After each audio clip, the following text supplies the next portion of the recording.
àìbolókun dùbọ̀ ọmọ fàrọ̀ ń bí àìbọ́lú kẹrẹsẹ̀ dólẹ̀ bàbá. ìbá fáwọn bàbá àgbà tó ṣàwọn òṣùrò bẹ́kọ̀ ló bá fúnlẹ̀ ilẹ̀ alánú.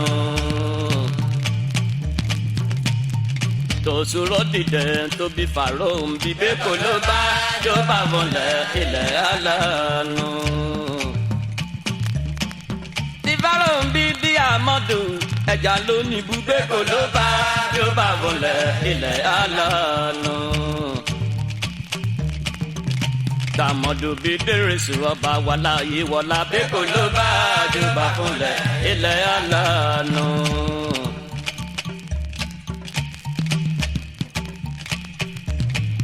láyé wọlá tìjúbà ìbá bàbá ìbá yèyé tó ṣe wá sáyé o. ètò ẹgbẹ́ kalẹ̀ yìí òkè lẹ́mìí múru sí òkè lẹ́mìí máa lọ́wọ́. ètò yìí nílẹ̀ Àwórì ètò tó ṣe pàtàkì gan ni káwọn ọba wa kán bá wa dìde sí láti gbé yín lárugẹ àtàwa baálẹ̀ mò ń rí inú mi máa ń dùn pé ètò owó lómi lọ yìí ètò Àwórì ètò yìí dá púpọ̀ jù. ìmọ̀ràn tí wọ́n fẹ́ gba gbogbo àwọn ọba wa àtàwọn olóyè ni pé kí agbárùkù tí ohun tí ẹgbẹ́ dání yìí kó má bàa padà kú lọ́la. ètò iṣẹ́ ìdíje sí Olúwa fún iṣẹ́ ní ìdíwọ̀ kankan nípa rárá ẹ máa bá ṣe yẹn bọ̀. ẹ jẹ́ ká gbógo Àwórì ga o ẹ jẹ́ ká gbógo Àwórì ga o ẹ̀yin ọba aládé o àtolóyè pátá o ẹ wá ṣèrànlọ́wọ́ o mo fẹ́ máa gbógo Àwórì ga. ohun wa káàtì ẹgbẹ́tọ̀ Àwórì lárugẹ ṣùgbọ́n àwọn ènìyàn wa àwọn fẹ́ ṣèrànlọ́wọ́ lé lábúwa ni. wọ́n yé kàn wálé gbogbo ohun tó yẹ ká ṣe lè lò ká jọ pa ọ́ pọ̀ ká ṣe. ẹ̀bẹ̀ kan fẹ́ gbẹ́ gbọ́ ọmọ Àwórì ẹ jẹ́ ká fọwọ́sowọ́pọ̀ kí àbá máa jẹ wá.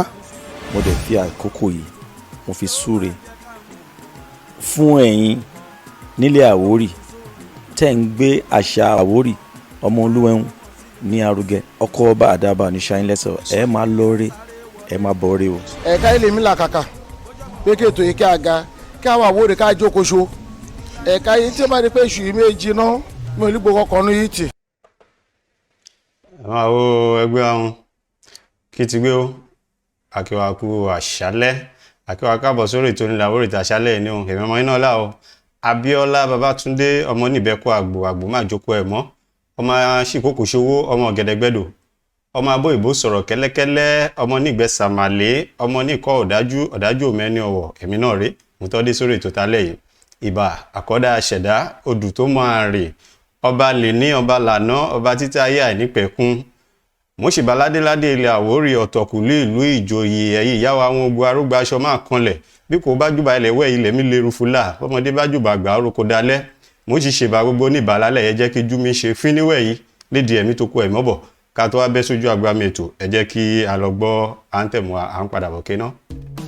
ilẹ̀ Àwórì ilé tiwa ẹ̀jìká àfùmọ̀ṣọ́ ń ṣó lílé lóko lèyí ó di Àwórì ọ̀hún ṣolí gbogbo wa ilẹ̀ lè ṣọ̀ fún wàrà ètò yìí ara ẹ̀jìká àjùmọ̀gbéga ìfẹ́ lé omi tí ìfẹ́ lé omi ṣá ìfẹ́ lé omi yára kátọ́nà ìfẹ́ sáwà kátọ́nà ìfẹ́ sáwà ọmọ ọlọ́fi ìdè kájọ gbélé wa lárugẹ tọmọdé tàgbà ilẹ̀ wa lọkùnrin ẹ̀ tí lóbìnrin ilẹ̀ Àwórì ológo ọmọ ọlọ́fin lí gbogbo wa ìfẹ́ lí omi tí ìfẹ́ lí omi ṣá ìfẹ́ lí omi yára ẹja rántí ọ̀hún ọmọ wa ẹja rántí ọ̀hún ọmọ wa lèyí òkú biribiri ìmọ́lẹ̀ ti dé fún gbogbo wa iṣẹ́ tó bẹ̀rẹ̀ ìdè lọ́kùnrin ẹ̀ tí lóbìnrin ikú làwọn ló ń dàgbà jùlí ọmọ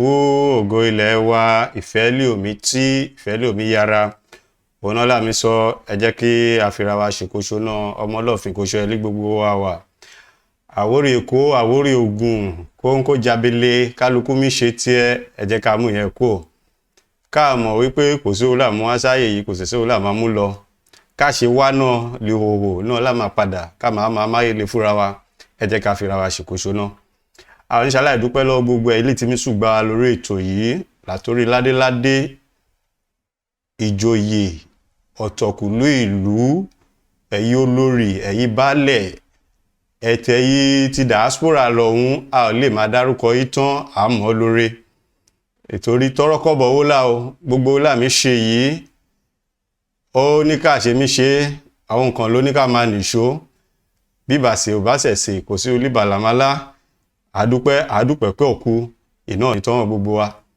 ògo Àwórì wálé wọmi ètò talẹ́ yìí ó máa yàtọ̀ díẹ̀ kan sí ètò lẹ́ẹ̀tì mírí wà láti yìí gbogbo ẹ̀lì bá ti wà lórí ìlà mo ti rí èrò rẹpẹtẹ lé bí ẹyẹ ẹ bá mi ṣí àṣẹ yìí ẹ pé ẹ jẹ́ ká pèrò sọ́kọ̀ ká wá fetí gbọ́ èdè Àwórì lálẹ́ yìí ká ṣe mí lò sí ìdí pàtàkì láà gbọ́dọ̀ pọ́n èdè wa lé láà gbọ́dọ̀ filẹ̀ mo fẹ́ gbogbo akájọ wà lórí ètò lálẹ́ ká wá wo kí ṣe máa lọ kí n tó gbé àlejò mi wọlé ẹ jẹ́ kí a lọ gbọ́ ìpolówó à ń padà bọ̀ kí ná. gbogbo ẹ̀yin èèyàn mi nílùú Ìgbẹ̀sà Èjìlá Àwórì Ẹ̀rìnlá Àwórì Nsádà Àgbàrá títí lọ dé ìlú Bàdágìrì Àtàn Àtà Owódé títí lọ dé Dìrókò tẹ́ bá fẹ́ ra aṣọ ayẹyẹ ìgbàlódé lóríṣiríṣi àwọn aṣọ bíi Swiss lace dry lace àtíkù complete aṣọ òkè ankara jalabia fìlà gèlè ìborùn gíní àti ìlẹ̀kẹ̀ ọrùn lóríṣiríṣi fáwọn ọba àtàwọn òjòyè ẹ má wulẹ̀ dààmú jìnnà o ohun tí ẹ ń wá lọ sí ṣòkòtò ti wà lápò ṣòkòtò yín ilé ìtaṣọ ìgbàlódé AAA Royal Store ní kí ẹ máa lọ wọ́n fìdí kalẹ̀ sí ọjà ọba Ifálóhùn Modern Market Ìdíọ̀kẹ́ Palace Èdù Ìgbẹ̀sà ní ìpínlẹ̀ Ògùn lórílẹ̀‐èdè Nàìjíríà àbí kí ẹ pè wọ́n sórí ẹ̀rọ ìbánisọ̀rọ̀ wọn 0909 406 7821 lẹ́ẹ̀kan sí 0909 406 7821 AAA Royal Store ilé ìtaṣọ ìgbàlódé lóríṣiríṣi. bẹ́ẹ̀ ni ilé ìtaṣọ ìgbàlódé lóríṣiríṣi AAA Royal Store gbogbo kulẹ̀ bá máa rà kódà ó wà lílẹ̀ pọ̀nàpọ̀nà níbẹ̀ iléeṣẹ́ ohun Ìdíọ̀kẹ́ lọ́hùn gbé mú iléeṣẹ́ sí bẹ́ẹ̀ náà mi ní ṣaláì gbé monit aṣọ òkè ẹ bá wa bá wọn rajà ọ̀hún ti kẹ́ ọ̀hún wà lé akẹ̀sán lọ́hùn lé sí kò wá sírú aṣọ òkè lẹ́ẹ̀mígbó lé ọ̀ní báyìí ṣe kódà ọ̀tọ́ mi bá ń kó ẹrù lọ sí òkè òkú lọ́hùn òun jẹ́ láò ikú kò sí olè bàjẹ́ ṣùgbọ́n kò sí tògo lóró inú ẹ̀hún ọba igbe dọ̀hún kò ní sí wàhálà monit aṣọ òkè ẹ lè pè wọ́n sórí nọ́mbà wọn ẹ lè pè wọ́n sórí 0703 196 8743 ẹ lè pè monit aṣọ òkè sórí nọ́mbà ẹ kẹbà àwọn òpó ojú òní tiwa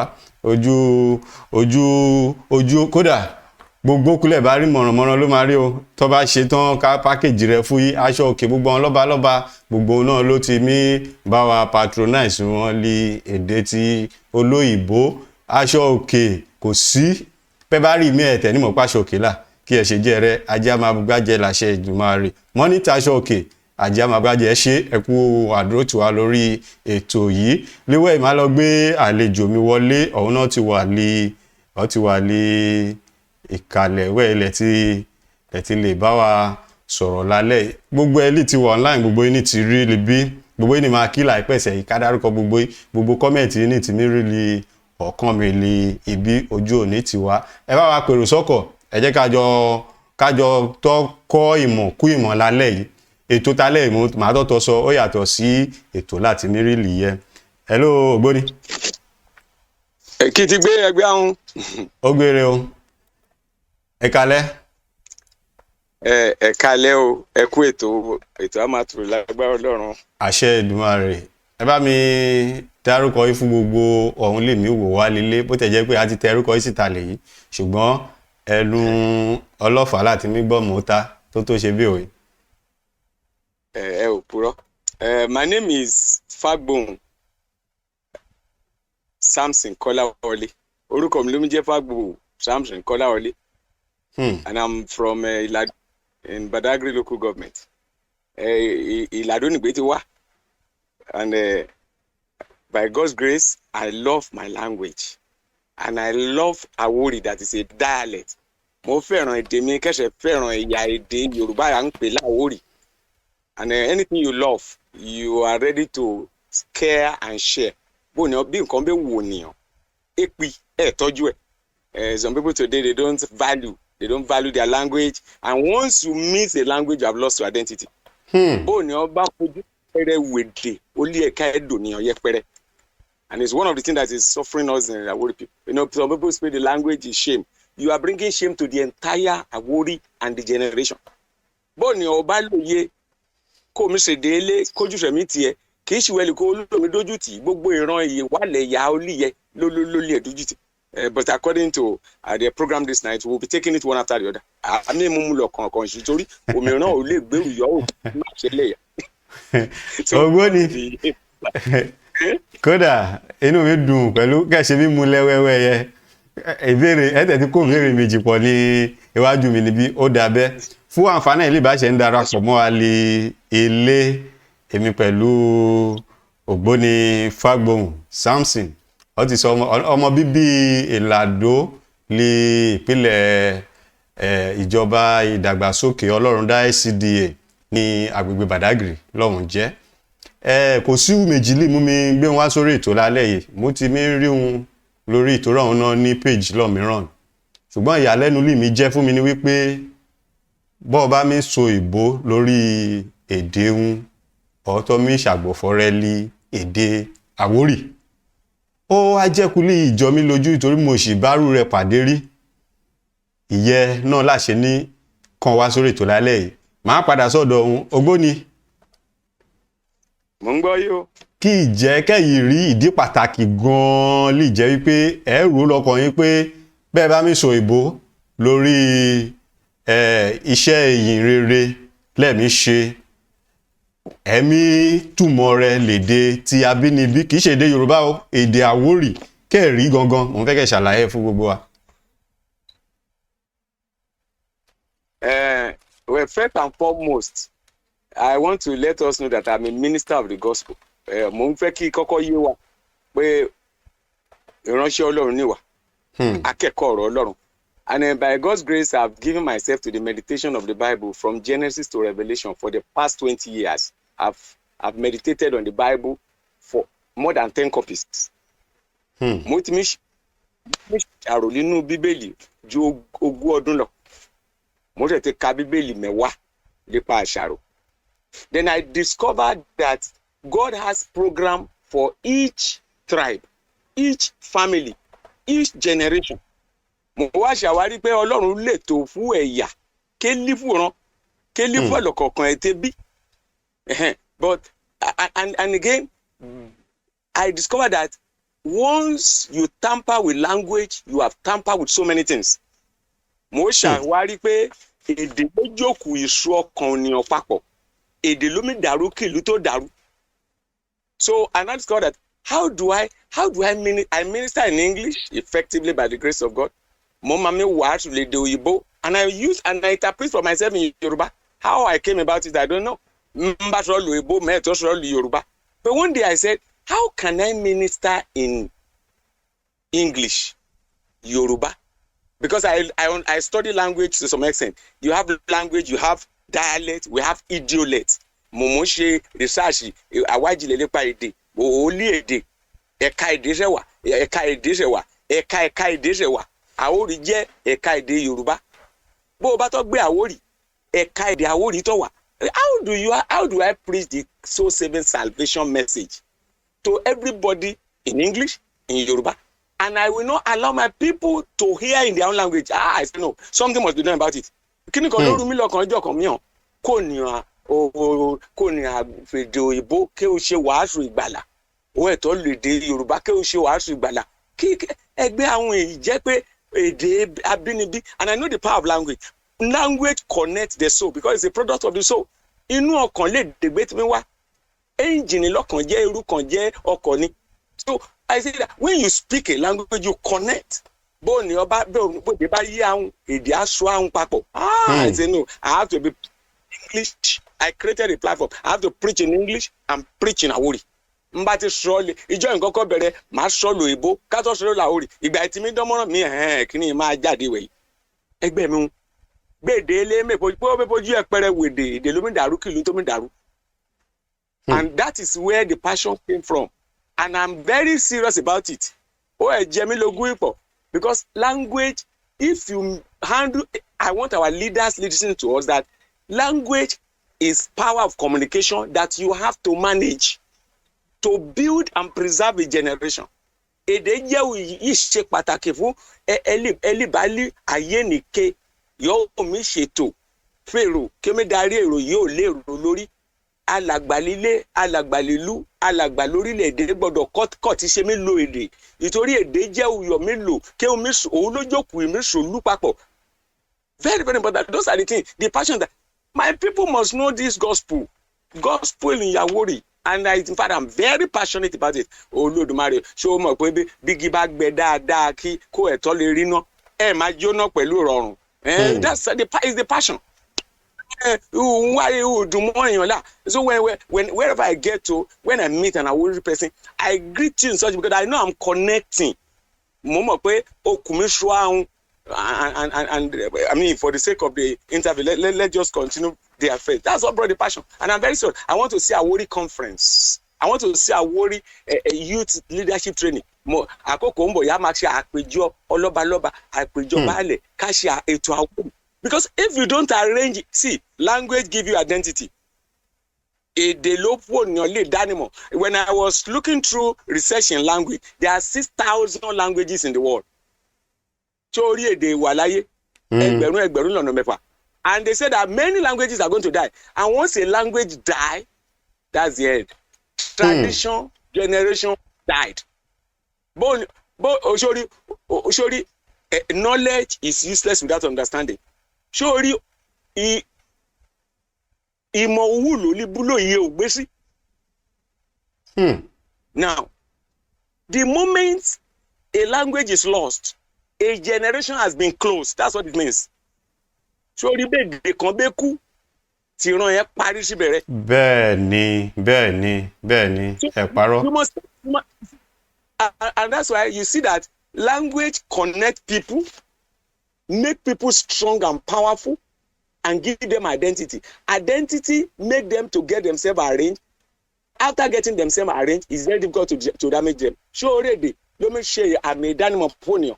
Bóòní bó bá lè dá nǹkan kan kátó Olódùmarè una alágbára. That's why you see other people that come to stay with us. They keep their languages. They are so strong that you cannot penetrate. You can't enter. Sórí olómẹ̀ká ló yẹ ẹ̀tọ́ gan. Sórí èdè lágbára dé bí pé láì tilẹ̀kùn ó lé bọ́ọ̀bẹ tẹ̀kùn ó lé wọ́bẹ̀. Jẹ́ kí n ṣàpèjúwe. You have a group of Hausa. You have a group of Egun. You have a group of any language. Once you give them a house and they take over the house, you can't enter that place, because you cannot communicate with them. Sórí bó bá fún àgbèjò lílé kọ́ bẹ̀rẹ̀ sí ṣèdéhùn. Ìwé ló lílé ìwé ló yá lílé o ká gbowó olé lọ́hùn o torí ẹni bá gbàrúbọ ti jẹ̀rúbọ o. Bó bá yá o lè wọbẹ̀ o. Àkọ̀rọ̀. You can't enter there. And that's the knowledge we want our leaders to have. Oyè ìyá ń fẹ́ kẹ́gbẹ́ àwọn líre ṣùgbọ́n we are very peace loving, visitor loving, stranger loving. Our naturalization is without law. Our love is without law. Sórí àfẹ́ràn àgbàjèjì máa gbọ́ ọmọ nílẹ̀ Àwórì ti fẹ́ràn àìlejò ìpọ̀jù kó nu ẹ̀sẹ̀ gbá àlejò ga títí rí àlejò pọ̀jù ọmọ lílọ. But yes, there are 3 things you must be doing. Mẹ́ta ló yẹ kó o máa ṣe. Meet a need, solve a problem, and create opportunity. Ó bá jẹ́ ènìyàn, ó bá jẹ́ èdè, ó bá jẹ́ ìlú, ó bá jẹ́ buṣẹ́, ó bá jẹ́ bukọ̀kan. Wàá béèrè pé àìní sí mi tí mi tọ́jú ẹ̀, ìṣòro sí mi tàn ẹ̀, àǹfààní sí mi gbé sílẹ̀. Because there are secrets. Language give you dominion. máa gbọ́ o èdè ló fún ẹ lé ìjẹgàba once you lose language you have lost the dominion. bó o bá pàdánù èdè o pàdánù ìjẹgàba. ó pàdánù bẹ́ẹ̀ ni. Language is what will bring you unity. Èdè ló mẹ́sùn olú papọ̀. Once you have unity you have power. Bó o bá lè kó ìbápọ̀ lómi lágbára kí n gbà jẹgàba o. When you have power you have progress. Bó o bẹ lágbára àwẹ̀lì lọ síwájú.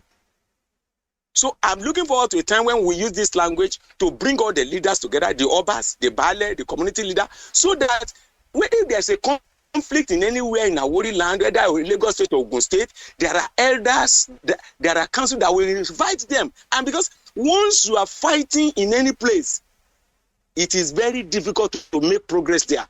An opportunity will be stolen. That's why you see that competitors, they bring misunderstanding using language so that people will not unite. Ori, sorry, Alibama gba ìlú lọ́wọ́ ònìyàn ká gbàjẹ́ gàba ònìyàn. Èdè ló máa dàrú. Bọ́kàn bá ti dàrú, èdè á dàrú. Bí èdè bá dàrú, kẹ́ ìgbé tí mi jà kẹ́ ń fajú ẹ̀ lọ́ọ́ ti gbé ọtí mi ṣètò lókè lọ́wọ́. Yọtí kẹ́ ì tó parí aṣọ ọtí yí bí ọtí pín oko gbó. That's why I want us to really come together. Our language is very unique and very powerful. Èdè wa dá, but because of the way our people speak it, you speak it with shame. When it gets to English language, by the grace of God. No, sometimes ago I was invited at LASU. I was on the high table. I'm not a professor. I'm just an education consultant, and I was speaking. Your communication gives you a place in palace. If you're a princess and you don't know how to communicate, you have no place there. It's language you use, the product of thinking and reasoning, with which will solve problems. But those who are very careless about use of language, they use language to create problems. He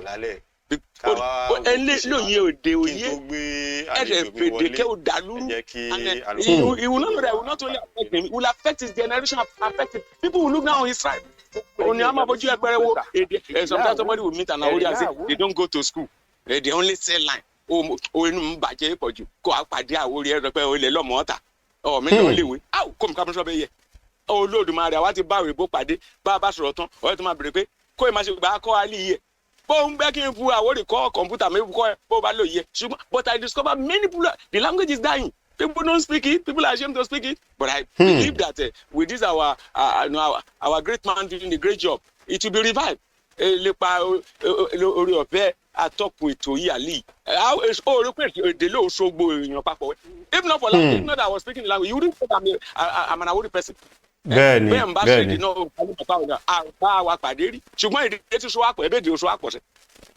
It's very important. I want to see Awori youth. I want to see Awori leader. I want to see Awori community. I want to see Awori in the state. I want to see Awori, interstate connected together. Remove religion. Let's face it.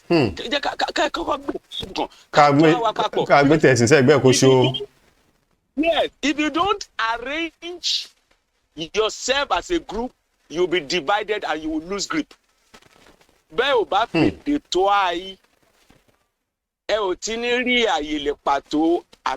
when you don't have a representative in the palace, you are not important in the community. So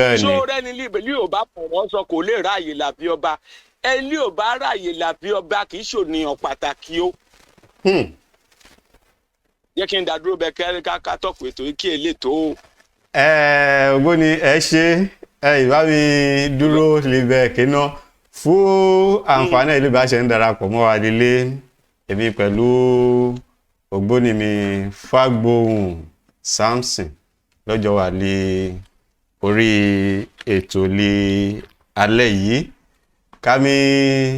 kámi sọ̀rọ̀ lé parẹ́ èdè yìí là ẹ̀yin lè sì wà lórí ìlà ẹ ti gbọ́ àlàyé lọ̀tún lòsì ẹ gbọ́ àlàyé lé ògbóni ṣe fún arẹpẹtẹ liwẹ́ ìṣẹ̀ yìí èdè lágbára ẹ̀yin lè bá ti ṣẹ̀dí rẹnu ó ti sọ gbogbo kùnù pápátá bọ́ọ̀ bá máa kó gbìjà bọ́ ní bọ́ọ̀ bá máa dárí èèyàn rú èdè lọ́kọ́kọ́ máa gbà lọ́wọ́ èèyàn òwú rẹ gbogbo ẹ̀yin lè wà lórí ètò gbogbo yín lè rí Adébáyọ̀ Adéfowópé orí owó ẹ wà pẹ̀lú alórí ètò èrò pọ̀ lórí ètò bákan náà Ajíbọ́lá Àjó ọ̀ǹtìkẹ́ wà lórí ètò pẹ̀lú wa ní ó gbére ohun adéfowópórí owó àwọn náà kí wa síbí ọ̀ní ẹkú ètò olóòtú ìyànjú làmígbà lálẹ́ yìí mo ń sọ pé àárí ọgbọ́n kọ́ nínú ètò talẹ́ yìí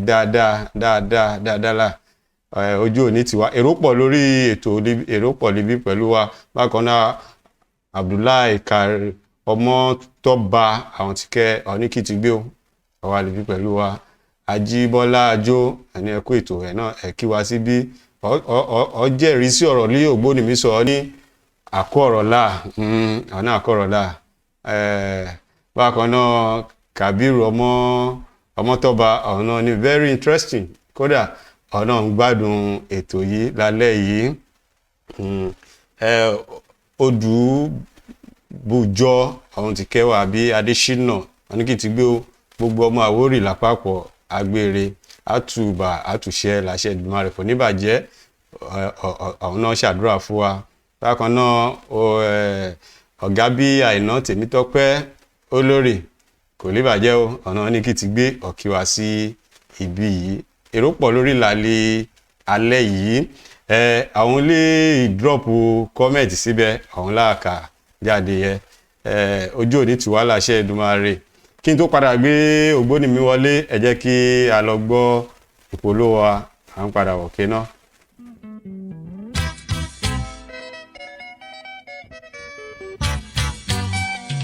tí ẹ bá fẹ́ ra ojúlówó ọkọ̀ tó dáńgájíá yálà agán tuntun ni tàbí tòkunbọ̀ àwọn ọkọ̀ ìgbàlódé bíi Oman Jeep, Lexus, RAV4, Toyota car lóríṣiríṣi, Honda, Datsun, Nissan, BMW, Audi, Mitsubishi, Hilux tàbí Peugeot èyíkéyìí ọkọ̀ tí ẹ bá fẹ́ rà iléeṣẹ́ kan ni mo lè fi ògùn ẹ̀gbárí fún yín o Adébáyọ̀ Global and Logistic Concept ní kí ẹ lọ wọ́n tún bá ní ṣètò ríra ọkọ̀ èyíkéyìí látòkè òkun tó sì máa tẹ̀yìn lọ́wọ́ láàrin ọ̀sẹ̀ 6 sí 7 tẹ́ ẹ bá fẹ́ ra mọ́tò tó jẹ́ ojúlówó ẹ lọ sí iléeṣẹ́ wọn tó kalẹ̀ sí number 1 and 2 Àgbòrí Road Ògùdù Ọjọ́ta ní ìpínlẹ̀ Èkó ẹ̀rọ ìbánisọ̀rọ̀ wọn ní +1416 26 81872 tàbí 0702 034 9276 tàbí 0806 721 5099 Adébáyọ̀ Global and Logistic Concept ilé-iṣẹ́ tó ń ta mọ́tò tó dáńgájíá.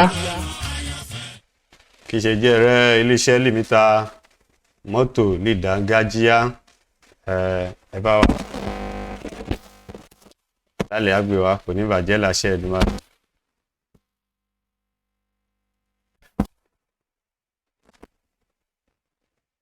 ẹ má bínú ohun yẹn mi lọ ká mi bọ̀ àánú mi ṣàkíyèsí ẹlẹ́bí ojú òní tí wà láṣẹ Èdùmàrè. Máa kí n tó padà lọ gbé àlejò mi wọlé ẹ like page wa nílẹ̀ Àwórì Media la friend request kan kún bẹ́ẹ̀ lọ yan àlégbọ̀ rẹ mọ́ friend request kò wà bẹ́ẹ̀ là ẹ like page wa tàbí kẹ́ follow wa ẹ share iṣẹ́ làmí ṣe yìí ẹ like rẹ love rẹ ẹ jẹ́ kí kálé kí kákó ètò làmí ṣe lálẹ́ ètò lè so gbogbo àpapọ̀ Àwórì tílé tó kólà èdè yìí òun náà làmí sọ̀rọ̀ lórí ẹ ojú òní tí wà láṣẹ Èdùmàrè.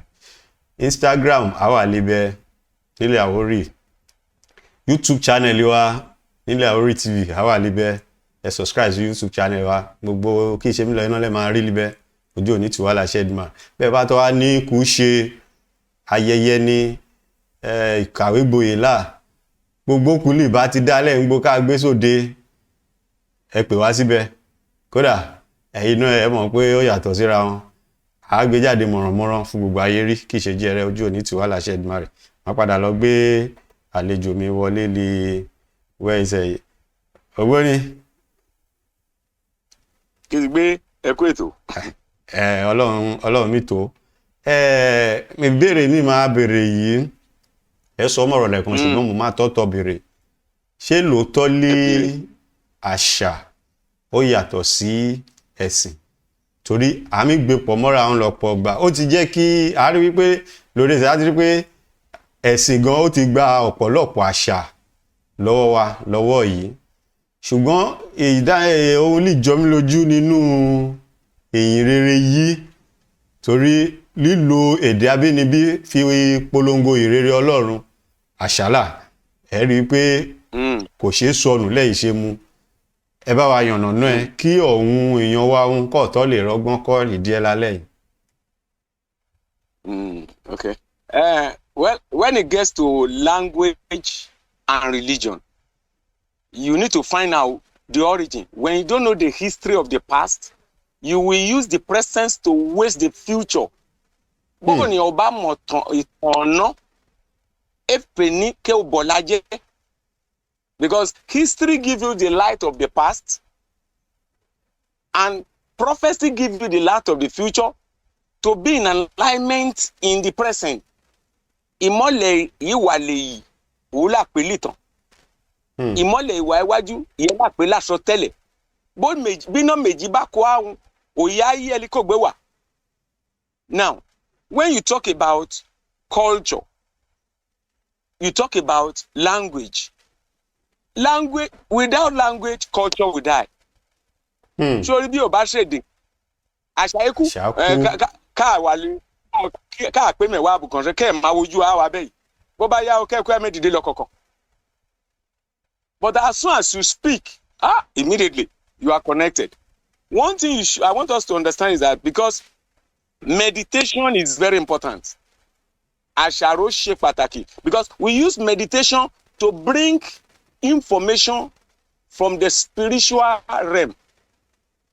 Àṣàrò lágbé ti mú èso àròjinlẹ̀ bọ̀ nílùú ẹ̀mí. Now, when you look at the land, there are questions God has taught me to ask. Ó ní ìbéèrè Ọlọ́run ti kọ́ mi kí n máa béèrè. He told me that yes, there are things that will last forever and ever. Meditation is very important. Ó ní ètò wà fún ayérayé. Because we use meditation to he said some things will last forever in death. From the spiritual realm. Ètò wà fún ikú ayérayé. He said the plan of group of people is just from generation to generation. Ó ní àgbékalẹ̀ èrò ọ̀pọ̀ ènìyàn yẹ wà gbóran. The language of an individual is just for his own lifetime. Ó lè àgbékalẹ̀ ọlọ́kọ̀ọ̀kan àkókò tẹ́ni. So now what you do is that he said you should always ask a question about life and death. Ọlọ́run kọ́ mi pé ká máa béèrè méjì lépa iye ẹ̀ ti kú. You ask, this thing I am doing, this language, how will I speak it to be saved? Oníkà bèrè pé èdè mi sọ yìí kí n ti ṣe máa sọ ọgbà kálà because the power of life and death is in the tongue. Agbára ikú ẹ̀tìyè ó wà nínú ọ̀rọ̀ nínú ahọ́n. If you know how to use language, you will have favor, you will have business, you will have prosperity, you will have long life. If somebody don't know how to use his language, he is going to cut his life short. He is going to destroy opportunity. Bó ni ọba mèdè lò, ìṣòro ló wùwà lọ́wọ́ ẹni ló máa ṣọ́ wọn. Bó ni ọ mèdè lò, á pàdánù àǹfààní, ó lè pàdánù ayé, ká pàdánù iṣẹ́, ká pàdánù òkú. So for those who specialize in language, language is very important. Then when you get to culture, bó o bá wá dé àkókò àṣà ìbílẹ̀. You know, I went I had a training somewhere in South Africa many years ago. Mo lọ sí ìlú South Africa, ó ti pẹ́, aláṣẹ ìdánilẹ́kọ̀ọ́ náà. They did something. You know what they did? We were 20 there. The man training us, he said something, he wrote something down, but said it quietly to one person, to the second person. Do you know by the time the last person was saying what the man told the first person, the story has changed. Orí àwa ogún wà ní jókòó ẹlí mi kọ́ wa ó fẹ́ ká wo òyìnbí ṣẹlẹ̀ lọ́kàn ènìyàn béèdè bá ń gba ọkàn ènìyàn kọjá kéwé dàṣà ẹni ọkùnrin yẹn kọ ẹlí mi kọ́ wa kọ́ kú lẹ̀ ó kọ́ sínú ìwé kò ó ẹ̀ sọ lọ̀rọ̀ fẹ́ ẹni àkọ́kọ́ sọ fẹ́ ẹni kejì sọ fẹ́ ẹni kẹta ẹni ẹlí jẹ́ ogún ìtísọ́ uyọ̀ tísọ́ yàtọ̀. So you see that language suffer a lot of changes. When people are happy, they add one thing to it. Now, what you do when people are not happy, they remove some things. When people are deceitful, they add other things. So if you want to follow culture, culture is the character of a group of people based on how they speak. Àṣà jẹ́ ìhùwàsí ìjọ ọ̀pọ̀ ènìyàn nípa kọ́ ti ṣe mí sọ̀rọ̀. You see, an individual has a character. Ẹnì kọ̀ọ̀kan ló ní àṣà. When you do things all the time, it become your character. Bó o bá mi ṣe òkú ìgbà gbogbo ìdàṣà ẹni àṣà kí n gbé rẹ o òde rẹ àṣà lágbájá rẹ o gbèrò bá mi ṣe òkú yẹn lọ ń pè láṣà. So the language the language is determining the soul. Surely ọkàn ènìyàn ló mi ṣe ìṣẹ̀dá èdè. That's why you see that somebody said, go away from there. Bóyá ó rẹ̀ jò ń bọ̀, ó sọ fún ẹnìkan pé kó o bẹ́. Somebody said, I say you should go away from there. The two speaker want to change somebody, want to save him from death. But look at the language. You can feel the love in one, you can feel the hatred in another. That's how language is. So if you don't know how to understand language, they will manipulate language to create a culture that will waste life, waste opportunity, waste everybody. Surely, okogbo ló ń ètò kákọ bóni ọba mèdè lò òní á lo èdè bẹ́ẹ̀ èdè yẹ kí mú ìgbàlà nínú èdè yẹ aláìmọ̀kan onínú pìpù ẹni máa dá okogboru á lo èdè yẹ lọ́nà ìjẹ́ pé okogbo àdàrú sẹ́kù kò tí ní lójú ìtú. So that's why when it gets to culture, we trace it to where I will always ask God, what these things, Daddy? I call God Daddy. Ọlọ́run lè mi pè lí bàbá. Bàbá méjì ló kó lí bàbá ayérayé àti bàbá ìyè ọpẹ́ méjì. And say you see this, look at our oríkì. Agbàjèjì má gbọ́mọ lílẹ̀. Bó o bá you see that thing, bó o bá gbọ́ gbogbo oríkì. Sọ pé kọ́ kí oríkì fún ẹ. Oríkì jẹ́ ọ̀rọ̀ yìí gbé àṣírí abàmìdání. You know the meaning of agbàjèjì má gbọ́mọ lílẹ̀? Somebody who welcomed the stranger and lost dominion. That's what it means. Eli gba àjèjì ká pàdánù jẹgàba. And when I studied the Bible made me to know that God said any place where they worship idol, where they don't serve him God, the stranger will grow. The indigene that did not worship him will not grow. And God told some people in the Bible, he said, you didn't worship me. You don't expect me to bless you. I know I'm the one that created you. Go and take care of those what you worship. Ori, Ọlọ́run ṣàlàyé kan fún mi nínú Bíbélì. Ó ní ṣé orí, bó o bẹ́ sí mi, màá tọ́jú yín. Èmi ló dá yín. Ṣùgbọ́n bẹ́ẹ̀ ò bẹ́ sí mi, màá jẹ́ kẹ́ ẹ la bá ẹni yes. You see it? Now, you now find that, you see, ibi orí dání sí là á gbé, that is another proverb. Kórìgbé dání ọ̀sí ló lé ẹ̀kọ́ ni ọ̀ma gbé. The Holy Spirit told me that don't ever say it. You will live. Ibi orí dání sí là á gbé àṣepa òwe là. You see, you have to live where you will be prosper. Ó gbọ́ òye mi mọ́ sọ, ó ní ibi orí dání sí là á gbé àlejò mi sọ̀gbẹ́dì gbòòrò ọmọ onílẹ̀ mẹ́talẹ̀. Ìyẹn lọ́ọ̀ fún mi gún àwọn olùlára. Ó ní tí orí ò dá àlejò síbùkàn kó wá ra ilẹ̀ ìran oníran kí ó kún ìran tẹ̀ báyìí ọ̀hún ìtí ta ilẹ̀ ti ran ọ̀hún ti rí nǹkan kan. In the Bible, God taught the Israelites how to sell land. He never told them to sell land. After a year, the land belonged to the owner. That's what God taught. Sórí àṣà Ọlọ́run, àṣà ìmú ìyè dání ni. Sórí ká máa talẹ̀ ó wà ní Bíbélì. Ọlọ́run ṣàlàyé ní Bíbélì pé bó bá máa talẹ̀, ó ní ìtalẹ̀. Bó bẹ́ di ọdún kan, ilẹ̀ yà padà ṣẹ̀dọ̀ ẹ̀. But these are people now they have sold everything. Once you have sold the land, you have sold the generation, you have lost dominion, you have lost control. Bó bá ti talẹ̀, gbọ́ o. Mo ń ṣàlàyé bẹ́ẹ̀ lé báyé ó ti pa ìran ó ti ṣí kòkò ó ṣídi ó ìwúdí ìkòkò ìran àlejò ti gba abẹ kẹ́ẹ̀tì ra abẹ ẹlẹ́sànwó ẹran ló lẹ́ran. ló lẹ́ran. These are the things. ẹlẹ́sànwó ẹran ẹlẹ́sànwó ló lè pẹran ẹlẹ́tọ́jú ẹran ló máa tẹran. So that's we need it because there's a wisdom God gives to every tribe. Ọlọ́run fún ẹ̀yà kọ̀ọ̀kan lé ọgbọ́n but if you are not close to him he will not teach you. Look at when we come together now, there are some issues you can solve as an individual. There are some issues you can solve as a family. Some issues you can solve as a village. But there are some issues you cannot solve it as a village. You have to come together. Yes. The more people, the more will, the more power. Torí ọ̀rọ̀ mi wà tẹ́ pé ìwẹ́lẹ̀ kò lè pa káṣọ ká parí ẹ̀. Ebi ló mẹ́lì ló á parí ẹ̀ ọ̀rọ̀ mi. Ìlú ló mẹ́lì parí ọ̀rọ̀ mi. Ọ̀rọ̀ mi àtàkùn agbára yóò lè ká. Ṣùgbọ́n bí èrò bá ti jẹ pọ̀ sí, lè ronú.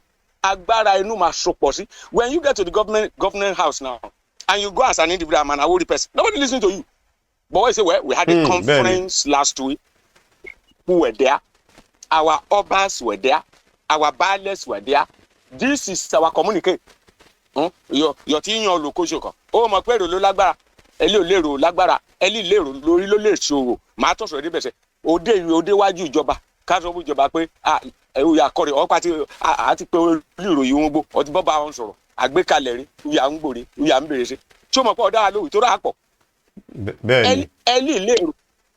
ẹlí lérò orí kélèrò ènìyàn ló lè ṣòwò ẹlí ìṣòwò ló lówó ìtorí owó ló jẹ́ ẹ̀jẹ̀ owó lẹ́jẹ̀ ẹ̀jẹ̀ òwò bí ò bá sówó òwò awó mò ń gbọ́ pé ilẹ̀ Àwórì kí òwò wà káàkiri tó kó gbó sórí akúṣẹ́ ònìyàn ẹni yóò ta nǹkan kan máa ta òkà bó bá yá ẹni yóò ta nǹkan kan kí rówó ó máa ta òyọ̀mú rówó bó bá yá ká ṣètò ká kó gbó papọ̀ kẹ́kẹ́ ìlú kọ̀ọ̀kan ọjà olùkẹ́ kó gbó wà ìyí mìta ìyí mìíràn ọba ká ẹ lówó baálẹ̀ lówó oríkẹ́ kó gbó lówó ẹ ní olówó bó olówó èwo lówó ṣùgbọ́n bó o bá lè rò lórí èrò torí when you can reason wisdom of the brain you will gather because those who meditate and reason they gather the crowd sórí ẹlẹ́bí sinmi ká ṣàṣàrò ló mi kó èrò jọ when you gather the crowd you get the power to do business when you do business once there is economic growth of people will grow no somebody will come and sell a land 200,000 or sell this one after selling what next o ẹ ti jẹ o mọ̀ pé oníjẹkújẹ mọ̀ pé nínú ìlú ògbé mi jẹ ìgbé máa jẹ ògbé wa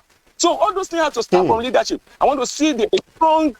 I mean, what is too much for the conference of the Aworis? We go into Ogun State. This is our right. People will listen. Don't you know that? Oh, mà pé bí èdè bẹ́ẹ̀ àwọn ilé èdè bọ́ọ̀ bá pèdè kó àwọn jọ bí làlúrí làásìgbò bá dé ìlú ṣòro tó bẹ́ẹ̀ ò bá ti tòlú kí làlúrí làásìgbò tó dé. Adọ́kù jẹ́ kí n ṣe ìdádúró kí n náà lọ́kàn yín pọ̀. Ẹ ṣe ògbóni fún àǹfààní ẹni bá ṣe ń darapọ̀ mọ́ wa lílé èmi pẹ̀lú ògbóni mi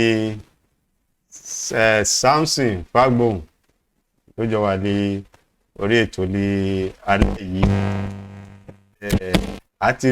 a ti gbọ́ gbogbo àlàyé lọ bí ṣe fún àlàtẹ̀ kan kódà kò kù síbi kankan èdè ó yàtọ̀ sáṣà bàbá ẹ̀ ti sọ èdè wa nù agbára wa rẹ àìpàdánù rẹ kò tí sí kọ̀kan ìyẹn là ṣe mí sọ fún wa lálẹ́ yìí ẹ gbogbo àlàyé lọ ṣe gbogbo àwọn olùbá ń bá wa bọ̀ ẹ ilé ò bá wa bọ̀ láti bẹ̀rẹ̀ lè lábá parí ètò yẹn lọ wo ètò yìí láti bẹ̀rẹ̀ kárí àlàyé lé ògbóni wa ṣe fún wa lórí èdè yìí mo sì mí padà bọ̀ kéná èmi pẹ̀lú ọ̀nà ṣì wà lórí ètò láì mú ní àwọn béèrè ní tó máa béèrè lọ́wọ́ mi ṣùgbọ́n ẹ jẹ́ kí a lọ gbọ́ olówó wa à ń padà bọ̀ kéná.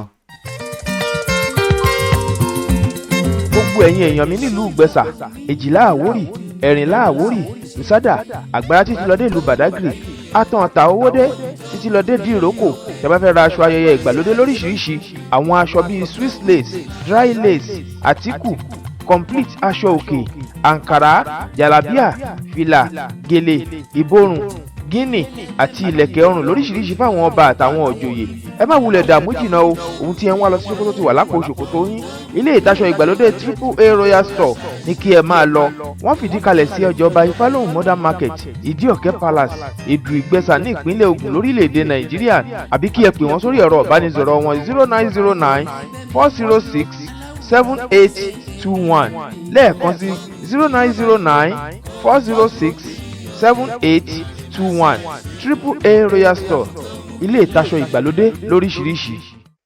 ilé ìtaṣọ ìgbàlódé lóríṣiríṣi Ìdíọ̀kẹ́ lọ́gbé wà ẹ bá débẹ̀ kódà nínú ọjà yẹ pẹ̀tẹ́sì bẹ́ẹ̀ yìí là ẹ ti rí ilé iṣẹ́ yẹn níbẹ̀ gbogbo aṣọ lẹ́ẹ̀bá ń gbò ló wà níbẹ̀ kí ẹ ṣe jẹ́ rẹ ajá máa wá ojú òní tiwa láṣẹ Èdùmàrè má padà lọ gbé ògbóni mi wọlé ògbóni. àtọkù ẹ kú ètò. Ọlọ́run mi tó nínú ọ̀rọ̀ lẹ́sọ̀ délẹ̀ sí mo rí nǹkan kan ní máa fàyọ libẹ̀ ṣé ó ṣeé ṣe kẹ́ẹ̀ṣe sọ ẹ̀ lóòótọ́ pé ká ní bí Àwórì conference bí n bá ṣe mistake nínú kẹ́ẹ̀ṣe ṣó ṣeé ṣe ẹ là wá lọ yẹrẹ torí. ó ṣeé ṣe. àgbọ́yé. Hello. à ń gbọ́ yìí gbogbo ayé ń gbọ́ yìí. ètò yẹn ṣeé ṣe it doesn't take more than a day for the obas the baales and other people that important people make important thing happen. pẹ̀lú ọba wọn baálẹ̀ wọn oníyan pàtàkì ló méṣe ó kú pàtàkì bóníyàn dẹ̀ gbọ́ rẹ̀ bóníyàn lóníyàn pàtàkì bí ò bá ṣe pàtàkì kì í ṣe èèyàn pàtàkì. By the time you gather such people, what to be put on the table is already on the table. Then people will be mobilized, because when you are working with leader, there's a way God rearranged. It's just that most people don't want God to teach them. In the Bible, like I told us, I've been doing meditation for past 20 years, and I'm still doing it. Now, I discovered that God told the children of Israel, make you 5, 10, 100, 1,000. That's how God arranged them. Ẹnìkan ṣe adarí ènìyàn márùn, ẹnìkan ṣe adarí ènìyàn mẹ́wàá, ẹnìkan ṣe adarí 100 ènìyàn, ẹnìkan ṣe adarí 1,000 ènìyàn. Ètò ni Ọlọ́run fẹ́ràn ètò. Èdè wà nù Ọlọ́run fún tó ayé. Bó o bá tó o lè lò. Bẹ́ẹ̀ni. So when we come together, people will come. Then look at other group, other tribe. They hold meetings. Some of them every month, every week. Do you go to any Awori land and see indigenes holding meeting? No meeting. As small as the family is, if you don't have a meeting with husband and wife, with children, you'll be together separately. Don't you see, when you don't use love to meet and discuss, you will use quarrel to fight and destroy it. Chori, ìbá ṣe bí, ìbá ṣe lú, ìbá ṣe yà, ìbá ṣe orílẹ̀-èdè, bó bá tètè pu sùúrù ẹ̀ ti pẹ́ kí o ṣe pàdé. Ìjọ́lí wàhálà bá ṣẹlẹ̀. Wàhálà ò mẹ́tọ̀rọ̀ ààyè. Ọ lè fún gbogbo ọdún méje, ọdún mẹ́ta kẹ́mi ọjà. So by the time they come, it's the strategy will make them to know. So that people will firm up, because language is the string that pull a community together. So and when it happens, people will now know. When we need something from the government, we need to replicate a concept in all its various local government and area. It will be very easy. But you don't see the politicians, they don't joke with crowd. If you don't have population, you don't have power. Politicians need people's power. Democracy is a game of people's power. Sórí ètò yọ̀ ń pèlè ètò òṣèlú, ètò èrò ní bó bẹ́ lè rò lágbára. That's why you must strategically, like I told you, there are some discussions we can't hold online here. But when we gather people, within a day, a Saturday, bring people together, bring agenda to the table, people go back. If there are meeting before meeting, if you have arranged a meeting, it will get ahead. Sorry, ìpàdé àwa kí ìpàdé tó wà, dé tó bá ti wà, bólúkẹ́ kó bá máa dé, lọ́gán ètò ẹ̀ṣẹ̀ tó. Yes, people will get there. What you need is vision. When you have vision, clear vision, people go thank God for the communication. Once there is a vision of what to do, we bring the leaders. Look, this is the vision. Ìran rẹ̀, ìran bá wà, ìran tinú, ọwọ́ eré nǹkan ṣe. But when there is no, see, when you go rest, you don't think. When you don't think, you cannot make progress. The long and short is that let's just look at which day, where can people, just a Saturday. I'm talking about a 3-hour meeting. From there, other things will come, because when that happens, people will get to what to know what to do. Is a picture. This is what we have to do. And we will now get buy-in from other people. Template will be ready. Àgbékalẹ̀ àti wà. Ti mọ̀ ọ̀nà náà rí. Káì máa ṣe gbà. Ẹ jẹ́ ká tó. Bọ́yá bá ti tó. Iṣẹ́ bẹ̀rẹ̀ rẹ̀. And people continue from there. Because if you don't arrange this generation, you are wasting the chance of the next generation. Look at those who are selling land. I don't say somebody should not sell land. But do you know that it is our future generation, many of them will beg or migrate. That is the beginning of the death of this language. Ṣé o mọ̀ pé bó o bá ṣètò ẹgbẹ́ ni rẹ̀ kéé wúrò lé o ẹ̀mí ìfọ̀tà àánú ìjòyè. Ṣé o mọ̀ pé orí tó mọ́ gbọ́n dání o mọ̀ pé òwe wà nínú òwú ọ̀rọ̀ ẹ̀tórí. If bá o bá tètè ṣètò yẹ bẹ́ẹ̀ yìí sẹ́ ká polúkẹ́ kó gbóṣà kéèsì bọ́ ọ bá ti ta lẹ̀ yẹn tán ọ̀tàlú tán ìran tọ̀la máa ṣàgbélà o. Ọlọ́mọ kí ìran wa ṣàgbé. Àṣẹ Èdùmàrè. And that's when you look at the Ogun people now. If they give land to company. If you put many estates like we have in some location, many estates of big men, they will hire our children as a house help. Many estates with company, they will hire our people as a worker. Ẹni lówó ló lè ṣòwò, ẹni lè òrówó lè ṣòwò, ẹni lè ṣòwò àwò. kó yẹ kí tètè yé wa ká tètè polúkẹ́ kó gbèsè àkéèsí torí olùmí some people they just eat today they don't care what happen tomorrow. Olùmí àkànjẹ bó bá ti jẹ lè ní ẹgbẹ́ mi wọn Olódùmarè mú gbádùn àá mi bó bá ti gbádùn àá rẹ ọ̀hún ìtì ń bọ̀ lè bọ̀ bá ti lè gbádùn àá ọjọ́ gbẹ́kú kò sí gbádùn ìyá bẹ̀rẹ̀ ọmọ pọ́lùmí àti jẹ́ ó ti pè ní kéjì jẹ́ kógbó. So but when you are talking to a leader the reasoning of a leader is different from a follower. Bẹ́ẹ̀ni. Èrò ọkàn adájọ́ ọmọ lè yìí. People say, what are they doing there? Come, you who have the vision, throw the vision for people and move. That's the approach. Wàá gbé ìran yẹn kalẹ̀ kẹ́ kó àwòrán pé ọ̀hún ẹgbẹ́ àwọn wúwo ló tó bẹ́ẹ̀ yìí wúwo ọ̀tọ̀ lómìnlẹ̀wà ọgbọ̀n ṣẹ̀rẹ́ o àrọ́gbọ̀n ọ̀nù tí kẹ́kọ̀ọ́ ẹ̀gbọ́n mọ́gbọ́n lọ lé kẹ́lẹ̀ lálọ́gbọ́n lọ. Ṣebí bẹ́ẹ̀ sọ ọgbọ́n bá bẹ̀rẹ̀ sí jáde nínú kó kẹ́kọ̀ọ́ gbá mẹ́jọ. Bẹ́ẹ̀ni. Yes. That is why I say so we want to use it so that you can bring people, because I now discover that in every tribe, in every community, there's something God did. Ọlọ́run ṣe ètò kan. I think I have to preach. I got that in the book of Isaiah that in a community you have orator. Ọlọ́run jẹ́ pé bá ọba sọ̀rọ̀ tán ọ̀rọ̀ lójú tú. We have hunters, warrior, ali jagunjagun. Let me not say all these things. When we come together, we teach people. You need to know who are the people. The capacity of the people in your community determine what you are capable to secure.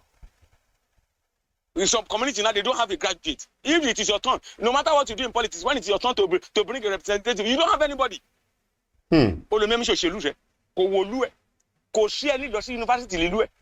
Ìjọ ìtí ṣe wàhálà òṣèlú títí kọ́ ọdún pẹ́ ẹgbẹ́ mu. Ìwé ló kàn ṣé o lè gbàgbé lọ sí yunifásitì lílú yìí. Ìtìdé ló ti ń wò pé ẹgbẹ́ ìwé mẹ́lú ẹ̀ tẹ̀ka.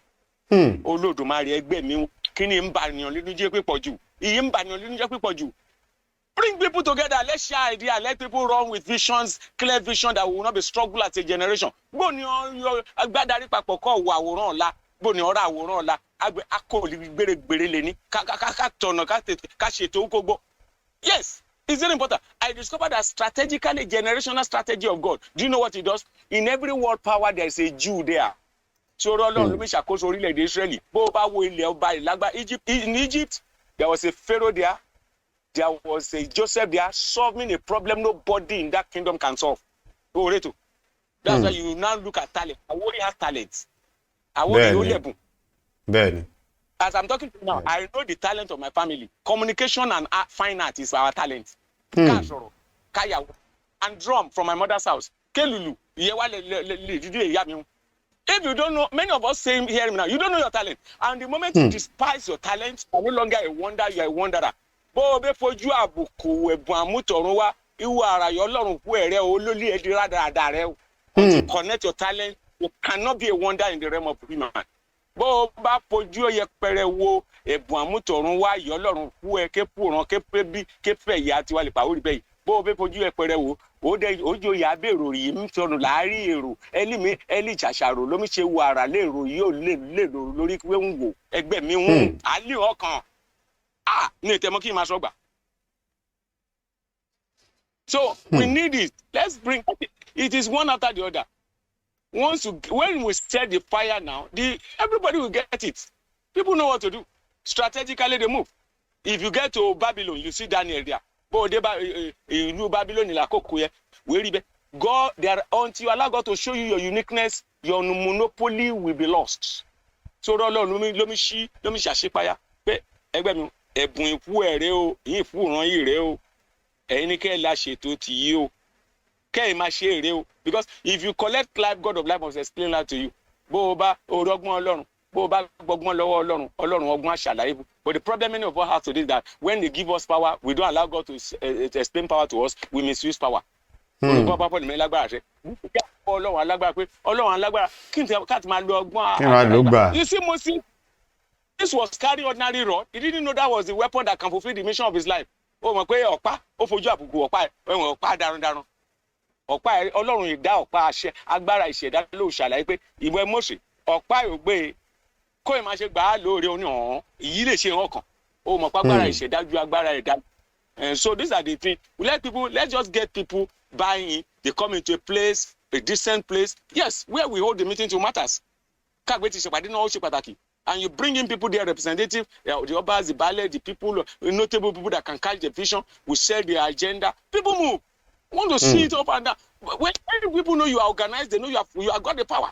If you ask the politician, they will tell you, if you don't have crowd, you are useless. If you don't have crowd, you don't have market. If you don't have crowd, you don't have government. If you don't have crowd, you don't have any place in the purse. You don't have purse in the. Only ọba lérò lè yí Olódùmarè agbára èrò wo ló máa gbé lọ èrò wo ló wá gbé lọ mo gbé ràn wá lọ. So this is the reality. The take home that we must come gather our people and share this vision, because we are moving to where there will be reconciliation committee. Any community where there is misunderstanding, there are people. The conference will put those people together. The elders will do it, and they will gather people, reconcile. We move, because when you have visitor and you are fighting as husband and wife, you are going to lose respect. You are going to lose recognition. You are going to lose opportunity. You will never get it again. Sorry, agbajejima gbọmọlile. You ní ọtí ká àlejò jọ tán. Ọkọ ẹ̀ tí ọ̀ méjà kọ́ tó parí ìjà gbogbo àǹfààní ìwàlẹ̀ àlejò ti pè. Owó ẹ̀ tí mi ṣẹlẹ̀ bẹ́ẹ̀ ṣe ó ti bẹ̀rẹ̀ fẹ́ bọ́ bá ọba tètè pa àwa jókòó ká bá wa sọ̀rọ̀. Ẹgbẹ́ mi ń kápádé lebẹ̀kí. Ẹ ṣe Ògbóni Alálẹ̀ àgbèwà láṣẹ Èdùmàrè ẹgbẹ́ wa délé bó tẹ̀ jẹ́ pé àkókò wa ti mi lọ síbi wọ̀ kódà díẹ̀ tó nínú ẹ àlàyé ló ti ṣe fún wa yìí ẹ jẹ́ ká fira wa ṣoṣo ká pé àjọ lè ní ìrònú ká pera wa jọ gbogbo aṣíwájú ilẹ̀ Àwórì pátápátá lílé lóko ọ̀tọ̀kùlú ìlú bá a bá pọ̀ kárì léyà lè jẹ́ wà èèyàn kò ṣe ò lè dá máa lọ ṣojú ṣùgbọ́n bàbá ti lérò léyìí kódà ìrọ̀rùn ló máa bọ́ sí gbogbo àlàyé náà lọ́ọ̀ mi ṣe yìí ó wà núkú lè mí jẹ́ wá léyà lílé Àwórì kò sí ẹni lílé síwájú ká jẹ́ ẹni lè mí gbójú wa sọ̀rọ̀ lọ́dọ̀ jọba oníkálukú máa lọ ká lọ sọ ti ẹ là kò sẹ́yẹ kí ríwẹ́ ẹ jẹ́ ká pa ìmọ̀ pọ̀ sójú koṣo ẹ jẹ́ ká tọ̀ sójú koṣo kí ìtọ̀ àhó ògù ètèkó ẹ jẹ́ ká fira wa ṣèkoṣo ká pàjọ lílé ìrònú ojú òní tiwa láṣẹ Èdùmàrè àkókò wa ti lọ ṣùgbọ́n kí n tó kò lórí ètò Ògbóni kí jẹ́ ìmọ̀ràn yín fún gbogbo mo fẹ́ kẹ́ kú kọ́lá ọ̀dọ́ ẹ̀tí ọ̀hún aṣíwájú wa ilẹ̀ Àwórì ẹgbàá wọn lè mọ̀ràn kẹ́ tó kò lórí ètò. Inú mi dùn, I'm very happy to be part of this project. Inú mi dùn ká dáa pọ̀ mọ́ ètò yìí. They say elders kí n kọ́kọ́ sọ èdè tiwa ọ̀làgbà yìí ò bínú lọ́mọ ẹ̀mí pọ̀. Ẹ̀mí mímọ́ wá ṣàlàyé fún mi pé àgbàlí ò bínú lọ́mọ ẹ̀ ń pọ̀ àgbàlí bẹ́ẹ̀ bínú ọmọ ẹ̀ ò ní pọ̀ kò fẹ́ ní rí ìtọ́jú. All our leaders ọba baálẹ̀ I'm begging them, prostrating, let us use love to bring ourselves together, forgive one another because we have more strangers, visitors than us, and in the course of our fighting we have lost grip. Àlejò ti pọ̀ gbogbo ìjà mi jà ẹ Elédùmarè ònìyàn mi sọ ònìyàn mi pàdánù kó gbóni. For our youth, we need to talk to our youth because the orientation many of them have. You know, when somebody is born in poverty, struggling in poverty, he will be struggling. He will be struggling for survival instead of sustenance and surplus. So ribi abate po eti je eti mo loni o ma le yele malu le titi ri ko dodo erun. People like us, people like me, I sponsor myself with the help of God to university, college education and university. Yes. I always tell my children, I went to bush and cut firewood. Yes. We want to gather youth and teach them this. I am very sad when I see a youth running up and down as Agberu. When he can learn, he can do conductor and learn work after 1 month. After 1 year or 8 months, can't he know how to drive? I have black driving license. Why can't he learn? Don't you know that somebody who cannot rest, cannot think, somebody who cannot think will lose his future? Kò lè rántí ilé ìṣe pàtàkì. Bẹ́ẹ̀ ni ọ̀rọ̀ lẹ sọ. Yes. So that is why we need to. Yes, we bring them in. So for our youth, let them wake up. Then for our leader will do a lot. They will do a lot. They will do a lot. Àgbàlẹ̀ òbí náà ló ń pọ̀. our people should please come together. You see, a lot of people have generational assignment more than their kingdom. Ṣé ọ̀pọ̀lọpọ̀ adarí lọ́lọ́run fún ní ètò ìran. Ṣùgbọ́n ẹ ti jẹ́ ẹkú wàhálà ní òjẹ́ kólúkẹ́kù kò nínú ẹbí ẹ kábíyèsí ìlú lásán. Yes, so I'm pleading with all our leaders because they are our leader. They should please come together. We should stop fighting and quarreling. The visitors are more than the indigene. Àlejò ti pọ̀ ju ọmọ ìlú lọ. Ọmọ ìlú lọ. Ọmọ àgbẹ̀ náà ṣe pàtàkì lọ́ọ́ ti máa gbé o. Ọ̀hún ọ̀sẹ̀ ní fẹ́ kíjà ẹ parí. Then for our youth, we need to get youth. I want to see us have a youth conference. Yes, and they will replicate it. Pọ̀ ní ọba lè tọ́jú ara rẹ̀ ó rò pọ̀ lè gbé ìjẹkíjẹ kan kéwù lọ́la. Ìgbọ́n ilé orí. Bẹ́ẹ̀ni, àgbà kúlì bá rè síkúlọ̀ bá fi lọ. Adabu àwọn àgbà ṣàkóso ẹ̀pẹ̀lẹ́ àṣẹ ẹ̀yẹ èèyàn wá nílé. Ògo ni fún Olódùmarè ṣe lọ́pọ̀lọpọ̀ fún àǹfààní yìí o. Ògbóni àdúpẹ́ lọ́wọ́ ifú àkókò lẹ́ẹ̀fi sílẹ̀ fún wa lé alẹ́ yìí pẹ̀lú ìdánilójú bàbá tó pè yìí wá sórí ètò yìí ẹ jẹ́ wa. Lágbára Ọlọ́run. Ẹ ṣé ìjọ Ọlọ́run ní bàjẹ́ ẹ pẹ́ fún wa àárí yìí pẹ́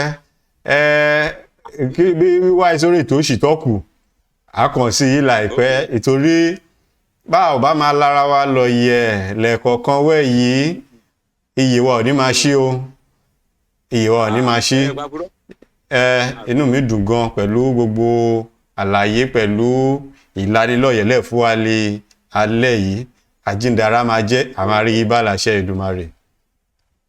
Àmárí gbogbo Ọlọ́run máa tọ́jú gbogbo wa ẹ ṣé gan ni o. Àṣẹ ẹ bá mi kí olórí ẹ̀tàn wọn mọ́. Ọmọ àgbọ̀. Ire o.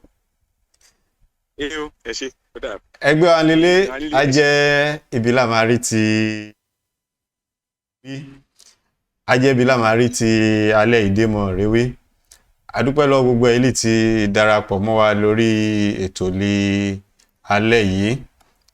Èrò pọ̀ lórí ètò dáadáa alẹ́ yìí àwọn èèyàn darapọ̀ mọ́ wa lé alẹ́ yìí. Gbogbo ìlàrí iná ò ní tánwọ́ gbogbo wa láṣẹ Èdùmàrè. Ilé arójú ọ̀nà aráyè ojú òní tiwa. Ó kù sí gbogbo wa lọ́wọ́ ẹ̀ yìí o. Ọ̀rọ̀ láti gbọ́ yẹ díẹ̀ tó nínú ọ̀rọ̀ ẹ jẹ́ ká fira ṣèkóso. Èdè yìí ẹ máa jẹ́ asọ́nù. Fún àpẹẹrẹ èèyàn mi kan wà lè máa sọ kí n tó kò lórí ètò lé alẹ́ yìí. Ọmọ fún pé ẹni yẹ ó gbèdè abínibí. In fact ẹ máa jẹ́ àpọ̀rọ̀ ọmọ pẹ́ nìyẹn gbé ó gbèdè Àwórì ṣùgbọ́n bí èèyàn bá rí Ìgbò ló máa pè é. Ọmọ sọ̀rọ̀ lọ́wọ́ ó jáde ìgbàlì jáde ẹni lè mi sọ lọ́rọ̀ pé Ìgbò yìí ó tẹsẹ̀ dúró káfara pẹ́ síbì kan. Ọmọ sọ̀rọ̀ ẹ fatafata lára òun lè wà lè dúró ká mi gbọ́ lọ́jọ́ mi sọ̀rọ̀ ojú rẹ pẹ̀lú ẹni lé ìjọ Ìgbò yẹn ó ṣe mẹ́rẹ̀ ẹni lè wá mí ẹni lójú ohun pẹ̀lú rẹ̀ ṣe mẹ́rì yẹ ó wá mi sọ fún òun lè mi sọ̀rọ̀ wípé ó fi èdè àbínibí ló fi sọ o wípé ògiri létí o ó wá fi èdè Àwórì sọ kọ́ńkà Àwórì láwo pé ìtorí àmọ́ bóyá ọ̀hún alamiwà lé ìtòsó kámọ́ káṣe máa sọ̀rọ̀ sí o lìbàlẹ́ni yìí sọ kíní ẹ ọ̀hún lè mi sọ̀rọ̀ dákẹ́ ẹni lè jọ Ìgbò Àwórì lóun náà ṣẹwà ó ṣẹ̀ gbọ́ ṣùgbọ́n ọmọ agbára ó wà nínú èdè bá a bá ti sọnù kò tí sí kankan mọ́ agbára wà nínú èdè wa òun là gbọ́dọ̀ kọ́ mọ́ wa ìtorí a lè wà ní ilé àlejò lè dé lè ṣe fún èèyàn á fẹ́ bọ́mọ sọ̀rọ̀ ní èdè abínibí rẹ ẹni lè wọlé onímọ̀ ohun ṣùgbọ́n bàbá gbèdè wa bó bá jẹ́ English yìí lájọ máa sọ àbí Yorùbá yìí náà lájọ máa sọ á ti mọ́ kú ló sọ fọ́mọ kò lè bò a gbọ́dọ̀ pọ́n èdè wa lé a gbọ́dọ̀ mú lò kúkú dùn káṣì dúpẹ́ lọ́rùn lè ṣì mí sọ gbó àwọn mẹ́tọ́ fà ilẹ̀ṣẹ̀ ká mí kọ kò ní bàjẹ́ fún wa láṣẹ Èdùmàrè ojú òní ti wá o ẹja mọ́kúlá mi ṣe àlejò mi ti sọ ọ̀pọ̀lọpọ̀ ọ̀rọ̀ lálẹ́ yìí díẹ̀sẹ̀ tó ó tó kí gbogbo wa mú ti wá nínú ẹ ká ní àjọ tó ní ìrònú ẹjẹ́ àpè tọ̀dọ́ tó lórí ìlú ẹjẹ́ àkóra wa pọ̀ bá a bá ti náà ṣe pọ̀ lè dánmọ́rán kò ní sógun láàrí wa àmọ́ bí láàmí lọ ojú òní ti wá láṣẹ Èdùmàrè gbogbo ẹlí ti darapọ̀ mọ́ a lórí ètò gbogbo yìí ní ìkílẹ̀ kan sí kò rọrùn lẹ̀ ti fi dátà wò wá àṣẹ̀mí dúpẹ́ lọ́rùn lèmi ṣùgbà lórí ètò yìí kò rọrùn dátà láàmí lò iná epo láàmí lò jẹnẹrétọ̀ gbogbo ẹ òwúlẹ̀ ṣe mírò àwọ̀ ohun kan ló ní ká máa nìṣó a ò lè máa dárúkọ ohun tán iná ní tánwọ́ gbogbo wa o ẹ̀yìn lè fi dátà wá kẹ́ bá a bá bọ́ sí bíbẹ̀ báwo wá kò a lè dé tó ṣe àdúpẹ́ lọ́wọ́ gbogbo yìí ilé àtọ̀nà níbàjẹ́ lẹ́ẹ̀kan sí ẹ jẹ́ ká fira wa ṣoṣo ẹ jẹ́ àfi ìtanú ìkéta bó bá òbú lẹ́sẹ̀ ẹ jẹ́ àjùyẹ́lẹ̀ ìyẹ́ ò bá kò yọ ọmọ ènìyàn ṣàkàṣó kò yọ ọmọ ènìyàn ẹ jẹ́ àwọn ẹni láàmì ṣe ojú òní ti wá alálẹ̀ ilẹ̀ àwòrán àwa gbé gbogbo wa àwa gbé àdélẹ̀ lérí gbogbo bí lè kú sí ọ̀hún alálẹ̀ àbáwá